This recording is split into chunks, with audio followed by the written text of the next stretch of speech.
औज़ु बिल्लाहि मिनश्शैतानिर लईनिर रजीम बिस्मिल्लाहिर रहमानिर रहीम अल्हम्दुलिल्लाहिल्लज़ी यख़्लुक़ु व लम युख़्लक़ व यर्ज़ुक़ु व ला युरज़क़ व युत्इमु व ला युत्अम सुम्मस्सलातु वस्सलामु अला अब्दिका व नबिय्यिका व सफ़िय्यिका व रसूलिका व ख़ियरतिका मिनल ख़ल्क़ अबिल क़ासिम मुहम्मद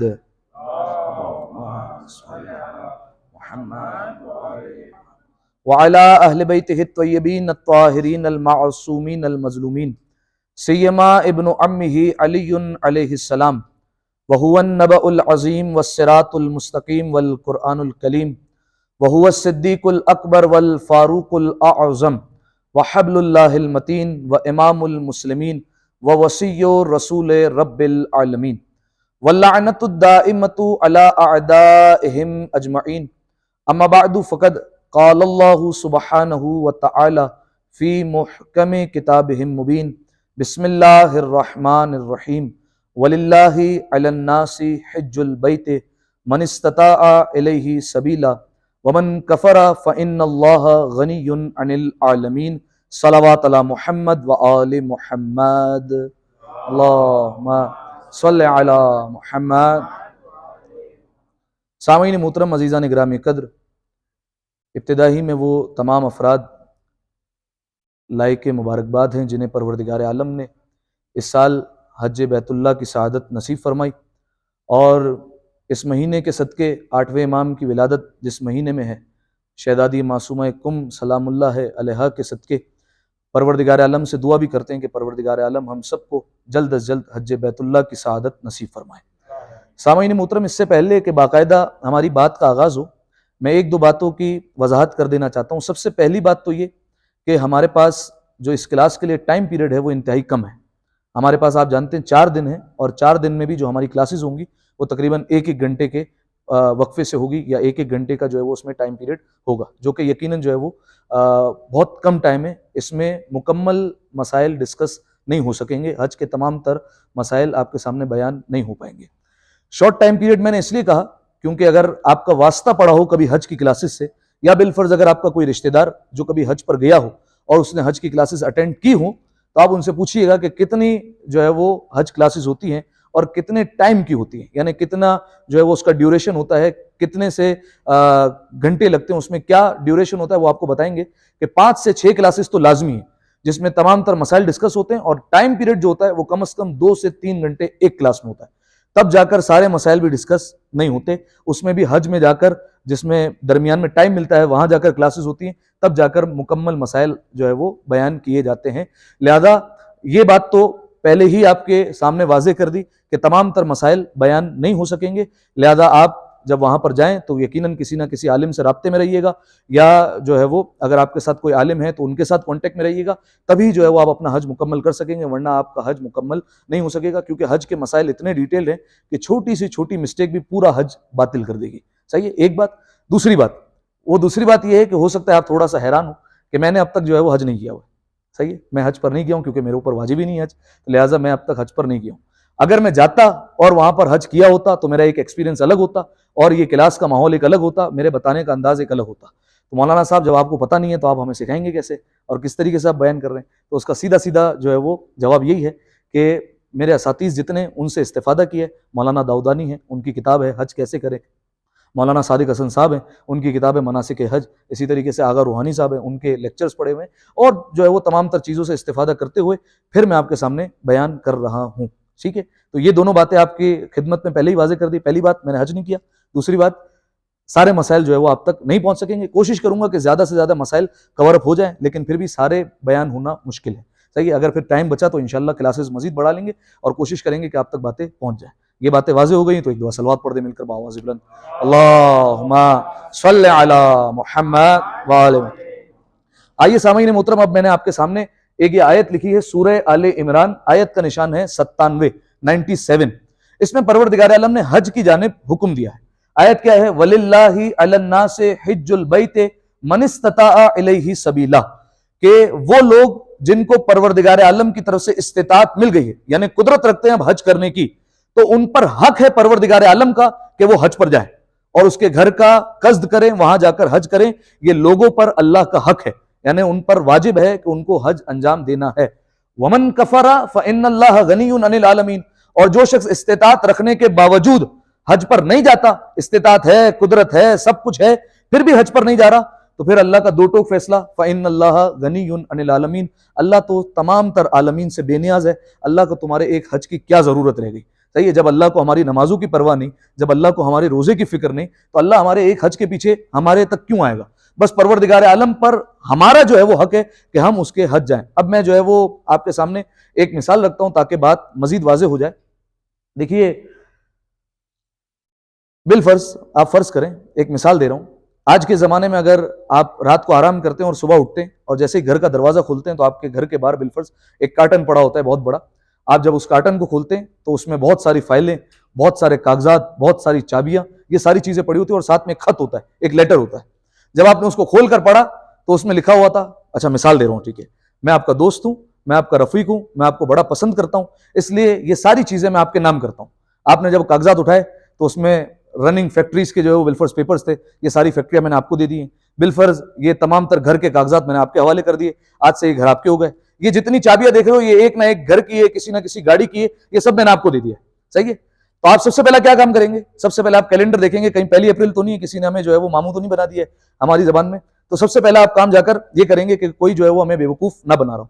जब आपको ये यकीन हो गया भाई बेवकूफ तो कोई नहीं बना रहा, तो आप जाकर ये देखेंगे जगह जगह भाई वो फैक्ट्रीज है भी या नहीं है। आप वहां पर जाते हैं, आपकी तस्वीरें लगी हुई होती है, घर आपके नाम होते हैं, गाड़ियां सब आपकी होती है, तो आप क्या करेंगे? आप खुश हो जाएंगे, यार इतना सारा मेरे नाम कर दिया।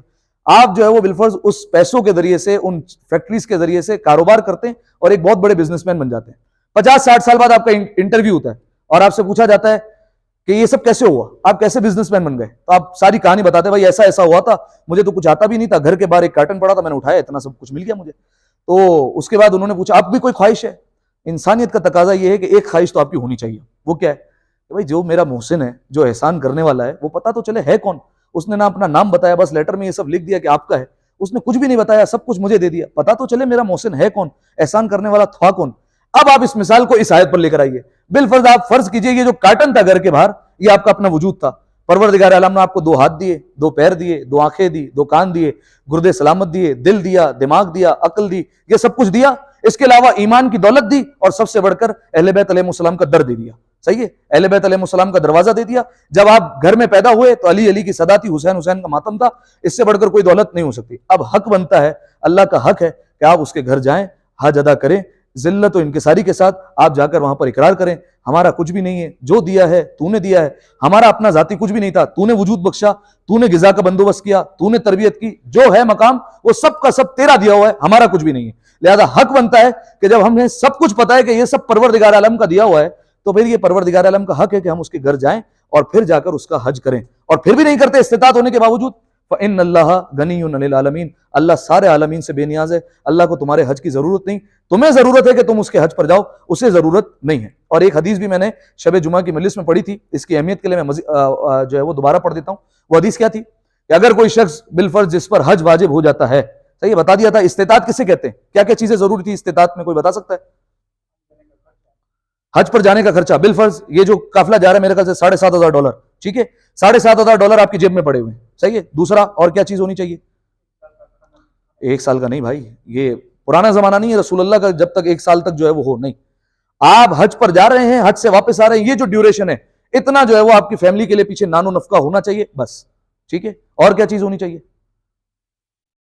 और एक तीसरी चीज, और भी चीजें आ सकती है। एक तीसरी चीज ये कि बिलफर्ज अगर आप जा रहे हैं तो ऐसा नहीं हो कि आप जब वापस आए तो अब आपके पास कुछ ना हो, सही है, अब आपके आमदनी का जो सोर्स ऑफ इनकम था वो खत्म हो जाए, आपको बिलफर्ज जॉब से निकाल देंगे, आपका कारोबार ठप हो जाएगा, ऐसा नहीं होना चाहिए। अगर ये सारी चीजें सलामत है तो आप पर हज वाजिब हो जाता है, और फिर भी आप नहीं करते तो रसूलुल्लाह की हदीस है, मुत इंशाअ यहूदियन और नसरानियन, जब उसकी मौत का वक्त आएगा तो उसे ऑप्शन दिया जाएगा, या तो यहूदी मरो या तो नसरानी मरो, तुम्हारा उम्मत मुस्तफ़ा से कोई लेना देना नहीं है, दूर दूर तक कोई ताल्लुक नहीं है। अब या तो यहूदी मर जाओ या नसरानी मर जाओ, कयामत के दिन जब उठाए जाओगे, महशूर किए जाओगे, तो तुम्हारा उम्मत मोहम्मदी से लेना देना नहीं होगा, तुम या तो यहूदी शुमार होगे या नसरानी शुमार होंगे, ठीक है। तो ये आयत का मैंने मुख्तसर सा मफहूम आपके सामने पेश कर दिया है। एक दफा सलवात पढ़े मिलकर आवाज़ बुलंद, अल्लाहुम्मा सल्लि अला मुहम्मद व आले। आइए अब जो है वो, इससे पहले कि मैं हज के बाकायदा तौर पर अहकाम बयान करूं, याद रखिएगा, हज पर जाने से पहले आपने अपने अंदर 4 चीजें चेक करनी है। ये 4 चीजें हैं तो आप समझ लीजिए कि आप हज पर जाने के लिए परफेक्ट है। वो ठीक है, आपके पास इस्तिताअत है, सब कुछ है, लेकिन आपको जाने से पहले ये 4 चीजें प्रॉपर करके जानी है। अगर ये है तो आपका हज दुरुस्त होगा, वरना आपके हज में मसला आ जाएगा। ठीक है, अब वो जो है वो क्या 4 चीजें हैं, तो मैं ऐसे आसानी के लिए लिख देता हूं।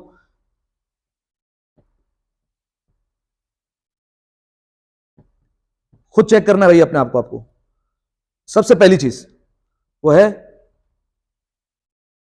तहारत। तहारत में वुजू या गुस्ल। वुजू और गुस्ल आपको आना चाहिए। अच्छा, मुझे बताइए, क्या पूरे हज में बावुजू रहना जरूरी है? पूरे हज में बावुजू रहना जरूरी है या नहीं? भाई नमाज का यही मामला है ना, हम नमाज पढ़ते हैं तो जितने वक्त में हम नमाज पढ़ रहे हैं पूरे वक्त इंसान को हालत वुजू में होना चाहिए। तो अब ये जो इंसान हज कर रहा है, क्या पूरे वक्त बावुजू रहेगा? नहीं, ऐसा नहीं है। जैसे रोजे में हमें रोजा रखना है लेकिन पूरे वक्त बावुजू नहीं रहना। हाँ, रह ले तो अच्छी बात है, लेकिन पूरे वक्त बावुजू नहीं रहना। हाँ, हज में 2 चीजें ऐसी हैं जिसमें आपको बावुजू रहना जरूरी है। वो कौन कौन सी चीजें? 2 चीजें जिसमें आपको हालत वुजू में रहना है। अगर वुजू नहीं है तो फिर ये चीजें दुरुस्त नहीं होगी, नतीजतन हज भी दुरुस्त नहीं होगा। वो कौन सी 2 चीजें, अगर कोई बता सके? एक हो गया तवाफ, नंबर 1 हो गया भैया तवाफ, और नंबर 2 तवाफ के फौरन बाद क्या होता है? नहीं नहीं, नमाज तवाफ। ये 2 चीजें, नमाज तवाफ, 2 चीजें, तवाफ और नमाज तवाफ के दौरान आपका वुजू होना चाहिए। इसके अलावा पूरे हज में आपका बावुजू रहना जरूरी नहीं। रहते हैं बहुत अच्छी बात है, नहीं रहते कोई मसला नहीं, इन 2 चीजों में आपको बावुजू रहना है। सही है। अब आप जो है वो यहां से वुजू की अहमियत समझिए। अगर बिलफर्ज आपका वुजू गलत है, यानी आप करते हैं, मुझे यकीन है कि आपका वुजू सही होगा, लेकिन अगर बिलफर्ज खुदा ना खास्ता कोई एक छोटी सी गलती करते हैं जिसकी वजह से आपका वुजू गलत होता है, आप हज करके आ जाते हैं और आपको पता चलता है यार मेरा तो वुजू ही गलत था, होगा क्या? वुजू गलत तो ये तवाफ गलत हो गया, नमाज गलत हो गई, ये तवाफ गलत, उमरा बातिल, हज बातिल, अगले साल दोबारा जाइए। सही है, यानी एक वुजू की वजह से आपका पूरा हज बातिल हो सकता है। सही है, तो आपको सबसे पहले जाने से पहले किसी भी अपने पसंद के आलिम को जाकर चेक करवाइए। भाई आप हमारा वजू चेक कर लें, हमें अपने ऊपर 100% यकीन नहीं आ रहा, हम 99% श्योर है कि हमारा वजू ठीक है, लेकिन 1% की गुंजाइश आप चेक कर लें ताकि हमारी जो है वो जान छूट जाए, हम जो है वो टेंशन फ्री हो जाए। सही है, तो आप वजू चेक करवा लें, या फिर अगर चेक नहीं करवाते तो कम से कम यूट्यूब पर इतनी सारी वीडियोस पड़ी हुई हैं वजू के हवाले से, आप जाकर चेक कीजिए अपना वजू और उसका वजू मैच कीजिए, देखिए अगर उससे मैच हो जाता है तो आपका वजू सही है, वरना फिर कोई गड़बड़ है। ठीक है, तो सबसे पहली बात तहारत, जिसमें वजू। अच्छा, गुस्ल जो है वो मुस्ताहब हो जाता है और उसमें एहराम से पहले मुस्ताहब गुस्ल होता है, लेकिन अगर बिलफर्ज किसी पर वाजिब गुस्ल आ जाए तो उसको गुस्ल भी जो है वो अपना चेक करना होगा। सही है, तो ये 2 चीजें जरूरी है, किसमें? तवाफ में और नमाज तवाफ में आपको ये चेक करके जाना है कि आपका वजू ठीक होना चाहिए। दूसरी चीज वो क्या है? वो है किरात। किरात किसे कहते हैं? सही अरबिक प्रोनाउंसिएशन ये होना चाहिए। अच्छा, फिर अगला सवाल, क्या ये किरात पूरे हज में काम आएगा? नहीं, पूरे हज में काम नहीं आएगा। वो मैदान अरफात में दुआएं पढ़नी है लंबी लंबी, इसके अलावा जो है वो काबे को देखकर पहली दुआ पढ़नी है, ये सारी मुस्ताहब दुआएं। अगर इसमें गलती हो जाए, आगे पीछे हो जाए, चल जाएगा। लेकिन 2 चीजें फिर ऐसी हैं कि जिसमें आपकी किरात बहुत जरूरी होगी। वो कौन कौन सी चीजें? नहीं, नियत तो दिल से होती है ना, नियत के लिए जबान से कहना जरूरी नहीं है, और नियत अरबी में तो करते नहीं, हम उर्दू में करते हैं। सही है, तो नियत तो हट गई। और कोई चीज? एक हो गई नमाज तवाफ,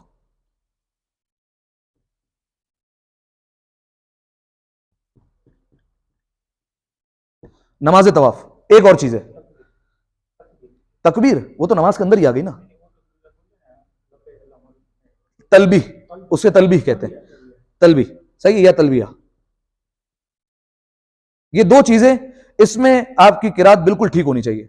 तलबी यानी लब्बैक अल्लाहुम्मा लब्बैक लब्बैक ला शरीक लक लब्बैक इन्नल हम्दा वन निअमता लक वल मुल्क ला शरीक लक लब्बैक। ठीक है, ये जो तलबी है इसमें आपकी किरात बिल्कुल प्रॉपर होनी चाहिए। अगर ये गलत है, आपका एहराम ही शुरू नहीं होगा। एहराम शुरू नहीं है, आप उमरा भी नहीं कर सकते, हज भी नहीं कर सकते। ये बिल्कुल ठीक होनी चाहिए तलबी। सही है। अच्छा, इसमें जो शुरू की 2 लाइन है वो वाजिब है, बाकी 2 लाइनें मुस्तहब है, तो पहली 2 लाइन जो है वो आपकी बिल्कुल करेक्ट होनी चाहिए। सही है, ये चेक करवा के जाना है आपने। और नमाज तवाफ 2 रकअत नमाज है भाई, फजर की तरह पढ़नी है बिल्कुल। सही है, इसमें कोई जो है वो लंबी चौड़ी कहानी नहीं है, इतने बड़े बड़े सूरे पढ़ने कुछ नहीं है। हाँ, मुस्ताहब है कि पहली रकत में अलम के बाद सूरह इखलास, दूसरी रकत में अलम के बाद सूरह काफिरून पढ़ ली जाए, लेकिन मैं आपको यही सजेस्ट करूंगा, ये कुछ करने की जरूरत नहीं है भाई, सही है, क्योंकि बाज लोगों की सूरह काफिरून पढ़ने की आदत नहीं होती नमाज में, और सूरह काफिरून में वो कंफ्यूज हो जाते हैं, नतीजा ये होगा दोबारा जो है वो नमाज आपको पढ़नी पड़ जाएगी, मसला हो सकता है। लिहाजा 2 रकात जैसे आप फजर पढ़ते हैं बिल्कुल वैसे ही पढ़नी है, बस खाली नीयत चेंज होगी, बिल्कुल नमाज वैसे ही होगी। तो दूसरी चीज जो आपको यहां पर से चेक करके जानी है वो है किरत। पहली हो गई वजू, दूसरा है किरत, आपने चेक करके जाना है यहां से। अगर ये किरत नहीं हुई भैया पूरे हज में मसला आ जाएगा, सही है, 2 टोक फैसला है, कोई इसमें 2 राय नहीं है कि आपको कोई नतीजा निकल आएगा, बाद में आएंगे कोई फतवा मिल जाएगा, कुछ भी नहीं होगा, सही है, 2 टोक फैसला है, आपकी किरत सही होनी चाहिए। अब मैं आपको बता देता हूं किरत से मुराद क्या है। यानी किरत का मतलब ये नहीं है कि आप बहुत अच्छे कारी हो और आपकी यूट्यूब पर जो है वो मिलियन व्यूज हो, कि आप बहुत अच्छे जो है वो लहन में पढ़ते हैं, नहीं, किरत का ये मतलब नहीं। किरत का मतलब ये जो अरबिक हरूफ हैं वो आप सही मखारिज के साथ बोल सकते हो। हा, आइन कैसे बोला जाता है ये सब आपको पता हो, कहां से जो है वो ये निकलते हैं हरूफ, ये आपको पता होना चाहिए। क्लियरली बात कर रहा हूं, यहां पर बहुत सारे लोग हैं जिनकी किरत सही नहीं है, सही है, तो जाने से पहले वो किरत चेक कराएंगे। एक बात और मैं कहना चाहूंगा, क्योंकि हज पर भी जा रहे हैं तो हो सकता है ये मिस्टेक हो, बाज हमारे दोस्त यार शीन को सीन बोलते हैं, ये सही है ये गलत है? गलत है, सही है? तशहद पढ़ते हैं अशहदु है या असहदु है? अशहदु है, सही है। इसी तरीके से जो है वो बिलफर्ज हमने दाल को जो है वो जीम बोल दिया, सही है, ये मसले होते हैं। अगर याद रखिए ये मसले आपकी जबान के, यानी ऐसे मसले जो सही नहीं हो सकते, अब ये जबान का मसला बन चुका है, अब ठीक हो ही नहीं सकते, तो कोई मसला नहीं, चल जाएगा। लेकिन अगर जो है वो बिलफर्ज, क्योंकि ये मैं इसलिए बता रहा हूं, हो सकता है कोई आ जाए मजलिस के बाद, मौलाना साहब हजरत बिलाल भी तो ऐसे ही पढ़ते थे, शीन को सीन पढ़ते थे वो, आप जो है वो हमें कह रहे हैं आपका सही नहीं है, तो नहीं, अगर बिलफर्ज जबान का मसला है, आप पढ़ ही ऐसे सकते हैं, कोई दूसरी सूरत है नहीं, तो आपका चल जाएगा, कोई मसला नहीं है, अल्लाह की बारगाह में आपकी ये किरत काबिल कबूल है। लेकिन अगर बिलफर्ज आप बात करते वक्त कहीं ना कहीं शीन बोल सकते हैं, तो फिर तो आप जो है वो खतरे की घंटी बज गई है, तैयारी कीजिए, आपकी नमाजों में भी मसला है और आपके हज में भी मसला हो सकता है, ठीक है, तो आपको पहले से ही प्रिपेयर होकर जाना है, सही है। तो ये दूसरी चीज हो गई किरत, सही है, वाज़ेह है भाई, यहां तक किसी का कोई सवाल है? हाँ, यहां पर अगर बीच में किसी का भी कोई सवाल हो ना, मौलाना साहब ये सवाल है, बीच में टोक दें, वरना जो है वो बाद में बहुत सारे मसाइल जमा हो जाएंगे, तो फुजूल में जो है वो मसले हो जाएंगे। अगर किसी का कोई सवाल है, 2 चीजें आपको पहले चेक करनी है, तहारत यानी वजू और गुस्ल, जो 2 चीजों के लिए जरूरी है, तवाफ और नमाज तवाफ। किरत 2 चीजों के लिए जरूरी है, तलबी और नमाज तवाफ, ये 2 चीजें प्रॉपर होनी चाहिए। कोई सवाल है किसी का? सही है, आइए अगली चीज। अगली चीज है भैया खुम्स। खुम्स वो क्या है? वो ये है कि अगर तो बिलफर्ज आप खुम्स पेयर हैं, आप खुम्स भरते हैं, बहुत अच्छी बात है, आपको ये पॉइंट सुनने की जरूरत भी नहीं है। लेकिन अगर बिलफर्ज आप खुम्स भरते ही नहीं है और आपने या तो इस साल का खुम्स निकाला नहीं है अब तक, तो आप जो है वो थोड़ा सा अलर्ट हो जाएं कि आपका हज बातिल हो सकता है, सही है। आसान सी मिसाल दूं, आपने एहराम खरीदा उन पैसों से जिनका खुम्स ही नहीं निकला हुआ था, जब वो गस्बी हो गया तो पूरा हज ही बातिल हो गया आपका, सही है। तो आप खुम्स पेयर होने चाहिए, आपको पहले अपना खुम्स का हिसाब किताब करना होगा। यही वजह है जब हमारे पास देखते हैं ना कि यार हज के पैसे हो रहे हैं, तो पहले हम देखते हैं उस पर कहीं ऐसा तो नहीं कि खुम्स वाजिब हो, पहले खुम्स निकालना पड़ता है, बाद में देखना पड़ता है कि कहीं हज तो वाजिब नहीं हो रहा, सही है। तो आपने ये चीज देखनी है कि खुम्स जो है वो वाजिब तो नहीं है आप पर, ये दोनों के लिए बात कर रहा हूँ, लेडीज और जेंट्स दोनों के लिए बात कर रहा हूँ, दोनों पर खुम्स जो है वो वाजिब हो सकता है, तो दोनों को चेक करना है, कहीं ऐसा तो नहीं कि हमने जो है वो खुम्स जो है वो नहीं निकाला, या बिलफर्ज जो है वो शोहर ही जोजा के अखराजात उठा रहा है, तो ऐसा तो नहीं उसने भी अपना भी एहराम उसी से खरीदा, जोजा को भी उसी से दिला दिया, पता चले दोनों को आज गया, सही है। तो ये आपने पहले चेक करना है कि आपका खुम्स जो है वो मेंटेन होना चाहिए, आप खुम्स जो है वो निकालने वाले हो, सही है, वरना आपका हज बातिल हो सकता है। 3 चीज हो गई। चौथी और आखिरी चीज वो है भैया तकलीद। तकलीद ये क्या है? आइम्मा ताहिरीन अलैहिस्सलाम से हमारा डायरेक्ट राब्ता नहीं है, जब डायरेक्ट राब्ता नहीं है तो उन्होंने एक सिस्टम बना कर दिया, उस सिस्टम को हमें फॉलो करना पड़ेगा, सही है। तो हम किसी ना किसी मुज्तहिद की तकलीद में होने चाहिए। हम बिलफर्ज आ गए सिस्तानी को फॉलो करते हैं, हम आ गए वहीद को फॉलो करते हैं, हम आयतुल्लाह खुई पर बाकी हैं, हम आयतुल्लाह खुमैनी पर बाकी हैं, हम किसकी तकलीद कर रहे हैं हमें पता होना चाहिए। ऐसा नहीं है माँ बाप ने नमाज पढ़ना सिखा दी थी, बहुत अच्छी बात है, उनका अपना फरीजा था, आपको पता होना चाहिए आप जो नमाज पढ़ रहे हैं वो आगा सिस्तानी के हिसाब से सही है या सही नहीं है, आगा वहीद के हिसाब से सही पढ़ रहे हैं या सही नहीं पढ़ रहे, आपकी तकलीद होनी चाहिए। ये मैं क्यों कह रहा हूं? क्योंकि जो आलिम आपके साथ होगा वहां पर 95% ऐसा ही होगा, जब आप उनसे जाकर मसला पूछेंगे, मौलाना साहब ऐसा हो गया, तवाफ में बिलफर्ज हमें शक हो गया, बिलफर्ज हमने एहराम बांधते हुए ऐसा नहीं किया था, हमने बिलफर्ज एहराम की हालत में ऐसा कर लिया, तो वो आपसे 95% एक सवाल पूछेंगे, किसकी तकलीफ में? सही है। क्यों? आगा सिस्तानी के मसले अलग हैं, आगा वहीद के मसले अलग हैं, आगा खोई के मसले अलग हैं, कहीं ना कहीं इख्तिलाफ हो जाता है। 95% ऐसा ही होगा कि वो आपसे पूछेंगे भैया तकलीद में किसकी हो आप, तो आपको बताना पड़ेगा भाई हम इसकी तकलीद करते हैं और आप इसके हिसाब से हमें मसला बताइए। पूरा हज आपको उन्हीं की तकलीद के जेर में जो है वो अंजाम देना है। अगर आप जो है वो उससे बाहर निकलते तो आपका हज जो है वो मसला हो जाएगा और उस मुजतहिद के हिसाब से सही नहीं होगा। लिहाजा आपकी तकलीद जो है प्रॉपर होनी चाहिए। अगर बिलफर्ज आज तक आपको ऐसा हो कि भाई मैं दूसरों से सुन के जो है फॉलो कर लेता हूं, या बिलफर्ज जिस आलिम के साथ जा रहे हैं वो आलिम जिस मुजतहिद की तकलीद करता है उसी के मुताबिक अमल कर लेंगे, ऐसा नहीं है। आप जो है वो आपको पता हो कि आप किस मुजतहिद की तकलीद कर रहे हैं, उनको बताएंगे भाई ऐसा मसला हो गया, हम आयतुल्लाह सिस्तानी के मुकल्लिद हैं, हम आ गए वहीद के मुकल्लिद हैं, हम रहबर की तकलीद में, उनको बताएंगे तो फिर वो आपको बताएंगे कि भाई ऐसा है। हाँ 95% मैंने क्यों कहा, 5% गुंजाइश है कि भाई सारे मसले हो सकता है कुछ मसाइल ऐसे हो जो सेम हो, सही है, उसमें फिर वो आपसे नहीं पूछेंगे, वो आपको बता देंगे भाई ये मसला है। ठीक है, 4 चीजें प्रॉपर होनी चाहिए यहां जाने से पहले, सही है। तहारत यानी वजू गुस्ल आपका चेक करवा लीजिए किसी से भी, या आप यूट्यूब से देख लीजिए, चेक कर लीजिए। दूसरा किरात अरबिक प्रोनाउंसिएशन सही होनी चाहिए।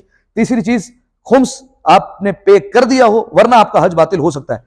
यानी आप ये समझ लीजिए अगर आपने खुम्स पे नहीं किया ना तो आप ये समझ लीजिए हज आप कर रहे हो, पैसा किसी और का है, सही है, और पैसा भी किसका है, इमाम जमाना का है या सादात का है। अब आप सोच लीजिए आपका हज कहां खड़ा हुआ है, सही है। हो सकता है बातिल ना हो, लेकिन कुछ जगह ऐसी है जहां बातिल हो जाएगा आपको पता भी नहीं चलेगा। तो इसीलिए मैं कह रहा हूं खुम्स जो है वो आपने पे किया हो और तकलीफ, सही है। अच्छा अब आइए अगली बात, इन 4 चीजों में से मौलाना साहब हमारी एक मिसिंग है, बिलफर्ज किरत जो है वो मौलाना साहब डगमग है, अगले साल हज कर लें? नहीं हुजूर, अगले साल तो नहीं कर सकते आप। ऐसा तो नहीं है कि आप अगले साल हज पर जाएं, क्योंकि आप इस्तेतात रखते हैं। इस्तेतात रखते हैं मतलब हज वाजिब है, आपको जाना तो पड़ेगा, सही है। आपके पास अभी 10 दिन है, 15 दिन है, जान मार दें, कुछ भी करें, किरत करें, आधा घंटा लगाएं, रोज का पौना घंटा लगाएं, अपने मखारिज सही करें, बैठें, टाइम दे, यूट्यूब से सुने, जो है वो कुरानिक ऐप से आप सुनते रहें, किरात वगैरह कुछ भी करें, आपको सही करना पड़ेगा। लेकिन आप हज का इरादा टाल नहीं सकते कि हम नहीं जा रहे, क्योंकि आपके पास इस्तेतात आ चुकी है, अब आपको जाना तो पड़ेगा, सही है। लेकिन आपको ये चीजें सही करके जाना पड़ेगा। बात वाज़ेह हो गई भाई? किसी का कोई यहां तक सवाल है तो सवाल पूछ लें, वरना जो है वो फिर हम अगले स्टेप की तरफ बढ़े। कोई सवाल किसी का है? किसी का सवाल? जी हसन भाई, नहीं है सवाल? क्लियर है भाई सबको? अच्छा एक दफा सलवात पढ़ दे मिलकर बावाज़ बुलंद, अल्लाहुम्मा सल्लि अला मुहम्मद व आले मुहम्मद। क्या हुआ भाई, डर गए क्या अभी से? सलवात पढ़ें भाई एक दफा मिलकर, अल्लाहुम्मा सल्लि अला मुहम्मद व आले मुहम्मद। भाई सर पर सवार नहीं करना, सर पर सवार करेंगे ना तो नहीं होगा हज, सही है।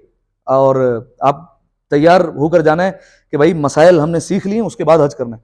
अगर मसाइल के बगैर करेंगे ना, आखिर में जो है वो बिल्कुल मौलाना साहब ने बम फाड़ दिया, भाई 50 बकरे देने तुम्हें, हलक में आ जाएगी फजूल में, सही है। तो ये जो है वो सारे मसाइल सीख कर जाने, ऐसा क्योंकि जो है वो हो चुके हैं, जो मौलाना हजरात जाते हैं वो जाकर वहाँ बताते हैं कि भाई बिलफर्ज इस दफ़ा हमारा जो है वो सेशन बहुत अच्छा रहा, लेकिन 1-2 बंदे ऐसे थे उन पर बिलफर्ज 20 बकरे आ गए, 25 बकरे आ गए। अच्छा ये बकरों की मिसाल है, बाज़ औक़ात ऊँट भी आ जाते हैं, सही है, गाय भी आ जाती है, सही है, बाज़ औक़ात एक मुट्ठी गंदुम भी आ जाता है, सही है, तो बकरे भी आ जाते हैं। तो आप जानते हैं एक लफ्ज़ है कुक्कड़, किसको कहते हैं पता है आपको? किसको कहते हैं? मुर्गे को कहते हैं। तो एक साहब थे, उनको जो है वो आखिर में 20 या 25 बकरे आ गए, तो उन्होंने मौलाना साहब से कहा मौलाना साहब कुक्कड़ वुक्कड़ से काम नहीं चल जाएगा हमारा। तो मौलाना साहब ने कहा नहीं भाई, जो शरीयत ने बताया वैसे ही चलना पड़ेगा। तो ये मसाइल थोड़े बहुत अगरचे मुश्किल हैं, लेकिन जो है वो अभी आपके जाने में टाइम है, आप इसको याद कर सकते हैं। और इसको याद करने के बाद आप जो है वो मौलाना साहब हैं साथ में तो मसला ही नहीं, लेकिन ये बेसिक मसाइल आपके जहन में होने चाहिए कि भाई ये मसला है, ऐसा ऐसा हमें नहीं करना है। अच्छा हज का जो बिल्कुल आखिरी सेशन होता है वो इसी पर होता है। अब मुझे नहीं पता आप लोगों का होगा या नहीं होगा, आखिरी सेशन इसी बात पर होता है कि भाई आपने पूरे हज में क्या क्या किया। वो मौलाना साहब को कैलकुलेट करके बताएंगे भैया इतने बकरे लग गए आप पर, आपको ये देने, सही है। तो ये हज का आखिरी सेशन होता है, ये लाजमी होता है, सही है। तो इन सब चीजों को सवार भी नहीं करना और इन चीजों को सीखना भी है, सही है। एक दफा सलवात पढ़े मिलकर बावाज़ बुलंद, अल्लाहुम्मा सल्लि अला मुहम्मद व आले। यहां तक किसी का सवाल है तो भैया कर लें, वरना जो है वो हम आगे बढ़ते हैं। कोई भी कंफ्यूजन हो किसी को तो पूछ सकता है भैया? कोई नहीं भाई? हाँ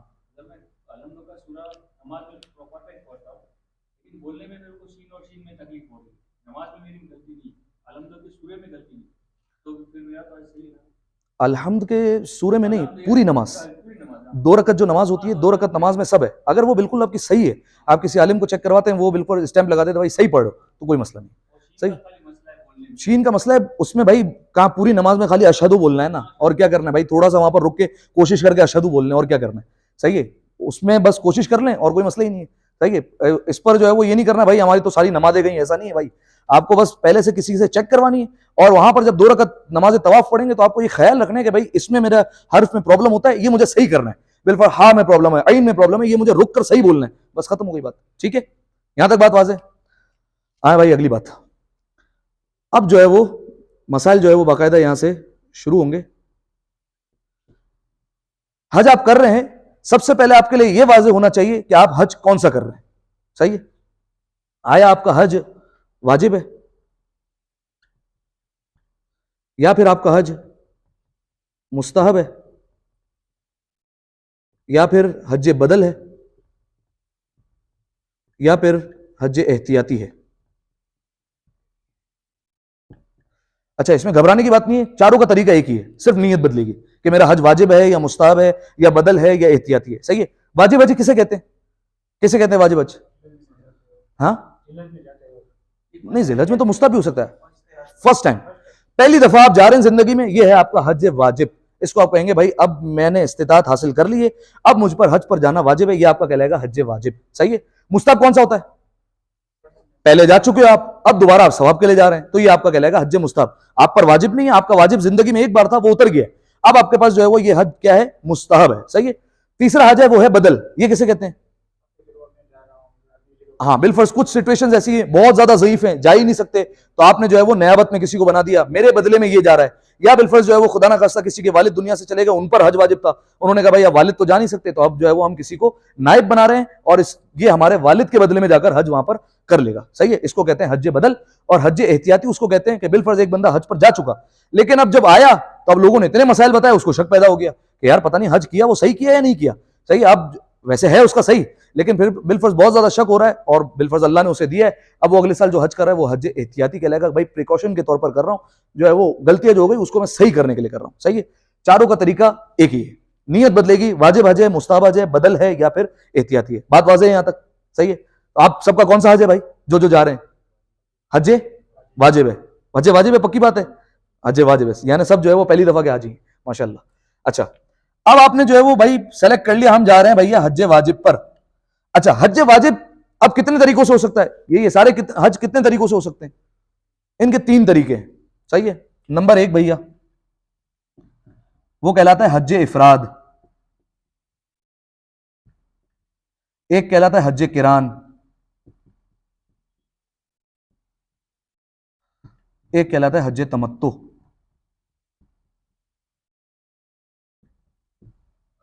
आप कौन सा कर रहे हैं?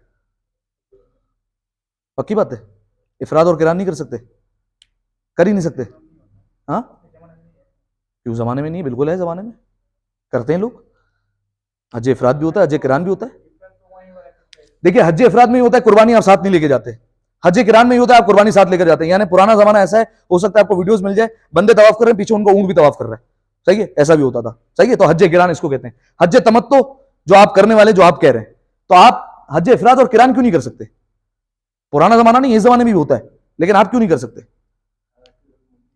मुमकिन भी है, लोग करते हैं।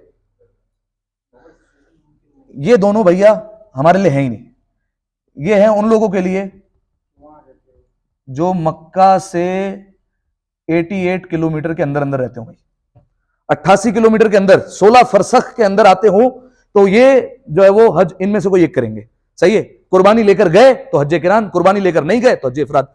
लेकिन ये दोनों से हमारा ताल्लुक नहीं है। हमें जो इस दफा करना है, यानी जो आपने करना है, वो है हज तमत्तो। सही है? आप हज तमत्तो इस दफा अंजाम देंगे। सही है? तो खुलासा कलाम अब तक की बातों का ये हो गया, चार चीजें आपने चेक करनी है। वजू चेक कर लिया, किरत चेक कर ली, खुम्स पेयर हैं, इसके अलावा तकलीद करते हैं या नहीं करते, चार चीजें। उसके बाद आपने नीयत क्या कर ली, मैं हज वाजिब पर जा रहा हूं, और हज वाजिब में भी कौन सा तरीका अपना रहा हूं? हज हज कौन सा? तमत्तो, हज तमत्तो कर रहा हूं। ठीक है? ये आपका इरादा होना चाहिए। यहां तक बात वाज़ेह भाई? हज तमत्तो सही है? वाज़ेह? कोई सवाल तो नहीं है किसी का? अच्छा, अब आइए, अब मुझे कोई बता सकता है इस हज के कितने पार्ट्स हैं?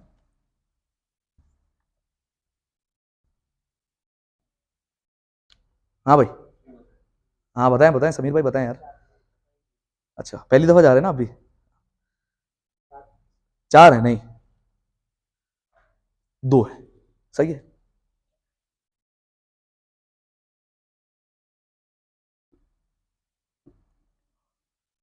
नंबर वन जो है वो कहलाता है उम्र तमत्तु। क्या कहते हैं भैया?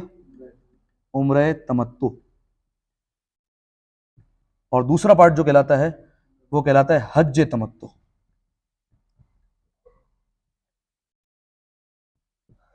मौलाना साहब हम तो उम्रा पे जा ही नहीं रहे, आप उम्रे के मसाइल पढ़ा रहे हैं इधर बैठ के। वो उम्रा नहीं है।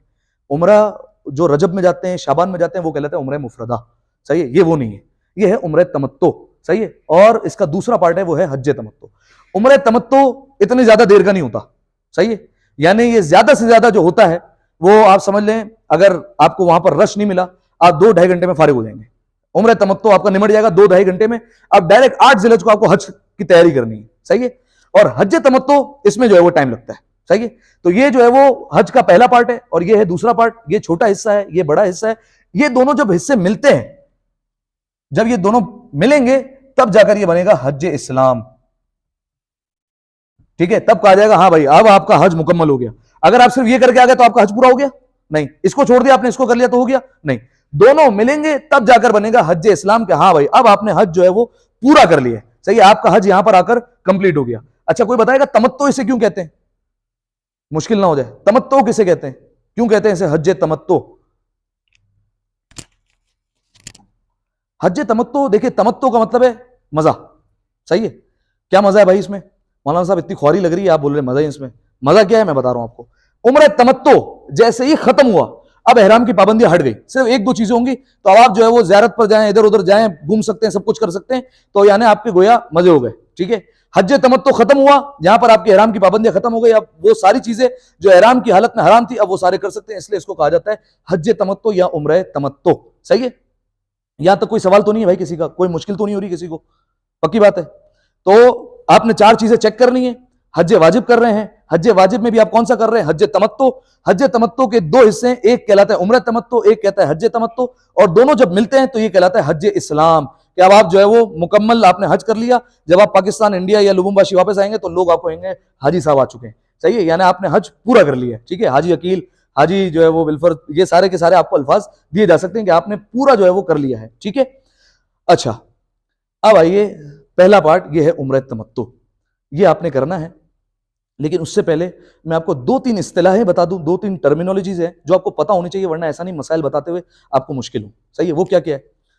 देखिए, एक इस्तिलाह है वो है मीकात, एक है मस्जिदुल हराम,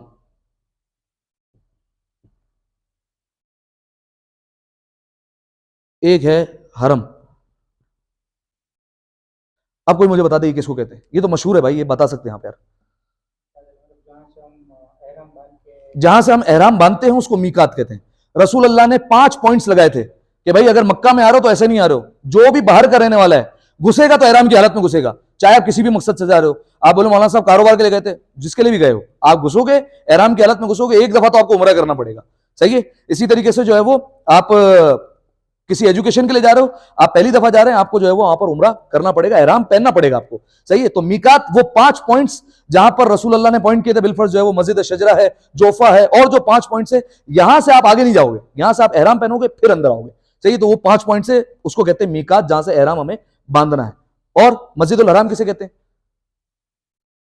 मस्जिदुल हराम, ये भाई ये देखिए, ये समझे, बिलफर्ज तसव्वुर कर लें, ये जो है वो बिलफर्ज हमारा हो गया खाने काबा। बिलफर्ज ये खाने काबा का जो इर्द गिर्द का एरिया है ना, ये है मस्जिदुल हराम, इसको कहते हैं मस्जिद। और ये जो मस्जिद के भी बाहर एरिया है, इसको कहते हैं हरम। ठीक है, और हरम के बाहर का जो एरिया है उसको कहते हैं हिल। सही है, ये जो है वो आपने इस्तिलाहें याद रखनी है। सही है, क्योंकि अभी जो आगे हम एहराम का पढ़ेंगे, भाई एहराम की हालत में क्या क्या हराम हो जाता है। बिलफर्ज एक आएगा हरम में से घास उखाड़ना। सही है, तो हरम कहां से शुरू होता है भाई? तो आपको पता होना चाहिए ये खाने काबा है, खाने काबा के बाद जो एक बाउंड्री है वो मस्जिदुल हराम की है, मस्जिदुल हराम के बाहर जो है वो एक जो बाउंड्री है वो है हरम कहलाता है। हरम के बाहर का जो एरिया है वो है हिल। हिल किससे निकला है? हिल निकला है हलाल से, यानी इसके हरम के बाहर कुछ चीजें आप पर हलाल हो जाएंगी। सही है, हम ये लुबुम्बाशी बैठे हैं, ये लुबुम्बाशी हिल है। सही है, कराची हिल है, लखनऊ हिल है, ये सारे हिल में आते हैं, यहां पर जो है वो पाबंदी हट जाती है। सही है, तो ये इस्तिलाहें जो है आपके लिए वाजे होनी चाहिए। सही है भाई, कोई सवाल है किसी का? समझ में आ गया ये तीनों चीजें किसको कहते हैं? मीकात किसे कहते हैं भाई बताएं, किसे कहते हैं मीकात?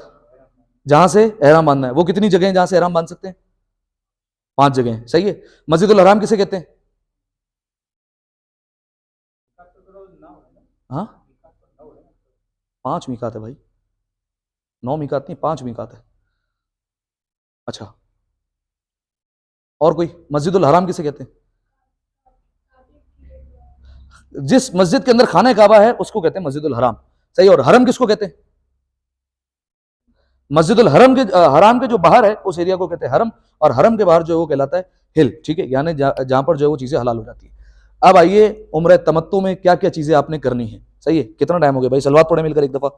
अल्लाहुम्मा सल्ली अला मुहम्मद। देख रहे हैं कैसा टाइम निकल रहा है? एक क्लास खत्म भी हो गई हमारी, अभी तक जो है वो शुरू भी नहीं किया हमने कुछ। पहली बात, उम्र तमत्तु में भाई 5 चीजें करनी है। कितनी चीजें भाई उम्र तमत्तु में? 5। सबसे पहले मीकात से एहराम बांधना।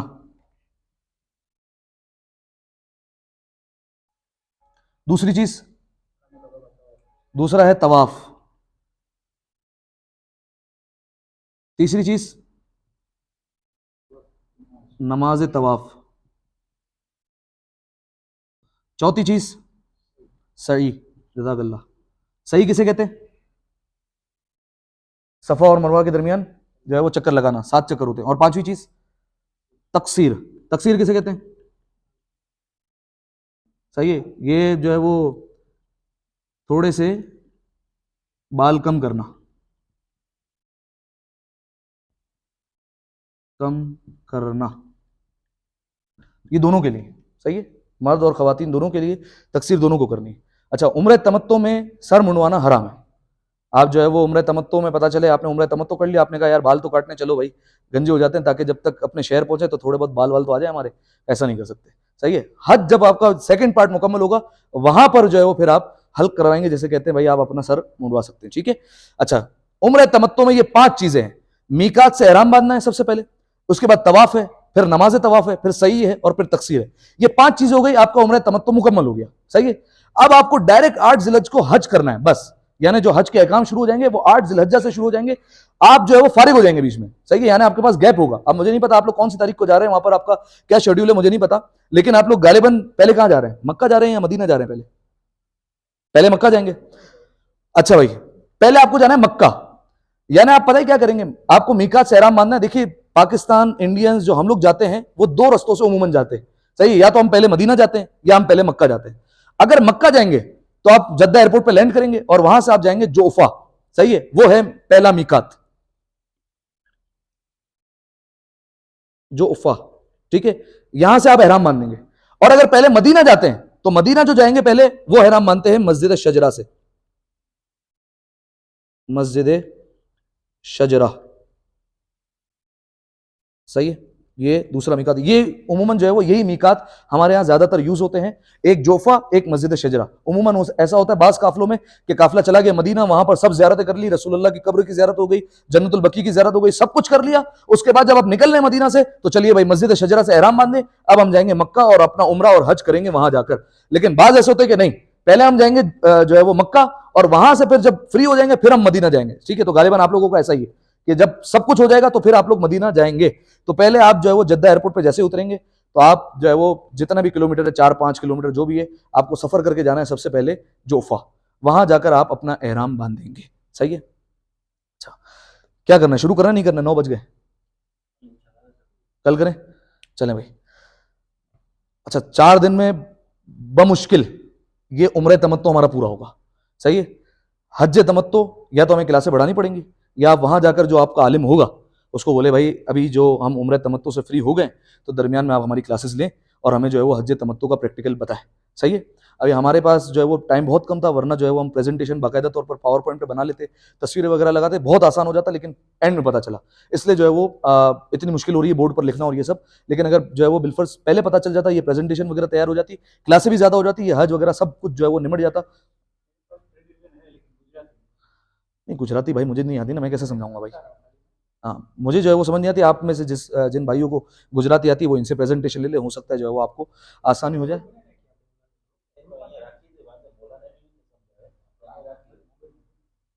नहीं, खाली लिखा हुआ है या बाकायदा तस्वीरों से समझाए? अगर हैं तो फिर आप जो है वो दे दें ताकि जो है वो इनको मजीद वाजे हो जाए। सही है। आप लोग एक ग्रुप बना लें, जो जो आ रहे हैं एक ग्रुप बना लें, उसमें जो है वो ये प्रेजेंटेशन आप डालना चाहें तो आप डाल दें। ठीक है, ताकि सबके लिए आसानी हो जाए। सही है। तो ये उम्र तमत्तो जो है वो इंशाल्लाह हम 4 दिन में कंप्लीट कर लेंगे। अब इंशाल्लाह हमारी कल क्लास जो है वो इसी टाइम पर शुरू होगी और हमारा पहला टॉपिक शुरू होगा मीकात से एहराम बांधना, सही है। और फिर हम जो है वो एहराम में पढ़ेंगे कि क्या क्या जो है वो बिलफर्ज हराम हो जाता है एहराम की हालत में, वो सारी चीजें इंशाल्लाह कल, सही है। और उम्र तमत्तो ही खत्म होगा, हज तमत्तो तो जो है वो बहुत मुश्किल लग रहा है। अगर आप लोगों के पास टाइम बचा तो फिर इंशाल्लाह हम हज तमत्तो शुरू करेंगे, वरना फिर वहीं पर जो है वो आप अपने आलिम के साथ इन तमाम मामलात को जो है वो डिस्कस कीजिएगा। लेकिन याद रखिएगा, मसाइल जब सीखें तो अपने मुजतहिद के मुताबिक सीखिएगा। ऐसा नहीं हो कि एक मसला जो है वो एक गलती की वजह से आपका पूरा हज बातिल हो जाए भाई, सही है। एक एक बारीक बारीक मसला जो है वो आपने सीखना है। जितने इंपॉर्टेंट मसले हैं वो इंशाल्लाह जो है वो मैं आपको बता दूंगा। एक दफा सलवात पढ़ लें मिलकर बावाज़ बुलंद, अल्लाहुम्मा सल्ली अला मुहम्मद व अली मुहम्मद। आज क्लास हमारी लेट शुरू हुई है भाई, अब 8:15 क्लास शुरू हुई है। कल जो है वो 8 बजे, एक बंदा हो, 2 बंदा हो, एक बच्चा हो, मैं शुरू कर दूंगा, सही है। आपने जो है वो टाइम पर पहुंचना है कल, ठीक है जी भाई।